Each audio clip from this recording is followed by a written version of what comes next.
Air Canada pilots are picketing outside Toronto's Pearson Airport, calling for better wages and working conditions. The Airline Pilots Association started the bargaining process in June, a day after fellow union members at WestJet ratified a new collective agreement.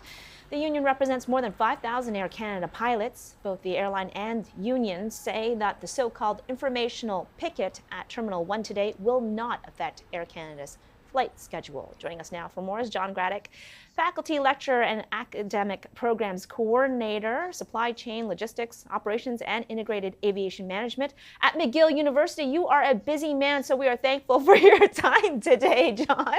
Not a problem. Well, let's talk a bit about this strike and how how this really compares to what we saw with the WestJet pilots. Well, first of all, it's not a strike. It's basically just a picket, and it's informational more than anything else. The negotiations are still going on. Both sides are at the table. They're talking, which is good. And we've seen the same strategy play out with WestJet. Informational pickets were up in January and February, and we were basically down to the wire, I think, around April of this year. So, we've got a ways to go before we, in fact, consider any of this as a labor disruption per se. But it's a sign that the union is very serious, and the membership are behind them in basically looking for a wage parity with the U.S. Right, and John, thanks for the clarification. We should say this is a picket, not a strike. I misspoke. But let's talk about the fact that this is now happening and your sense of how far apart the sides might be. I think that, Air Canada knows that without the pilots, they haven't got an airline to fly. So it's kind of a pretty rough set of negotiations for Air Canada to go through, because the pilots really are an essential part of the Air Canada service. And the pilots know that. And they haven't been in this type of situation in decades. So there may be some newfound power that the new union that's representing the pilots may want to exercise. So it sounds like it's going to be a bit of a rough go. I think Air Canada should be ready to pay some interesting increases.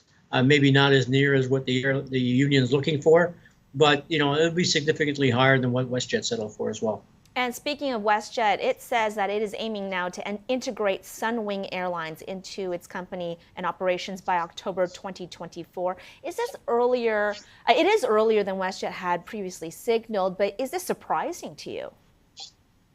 No, it's not. I think that, to keep this as a separate entity within the WestJet air domain is really something that I don't think was in the plans anyway. I think that WestJet has an administrative side of the business that is no longer needed. WestJet can pick up all of the administrative overhead that Sunwing had. So integrating it into the WestJet fold is not, was not a surprise. I think that, you'll see WestJet really take over the management and the marketing of the Sunwing product through this winter.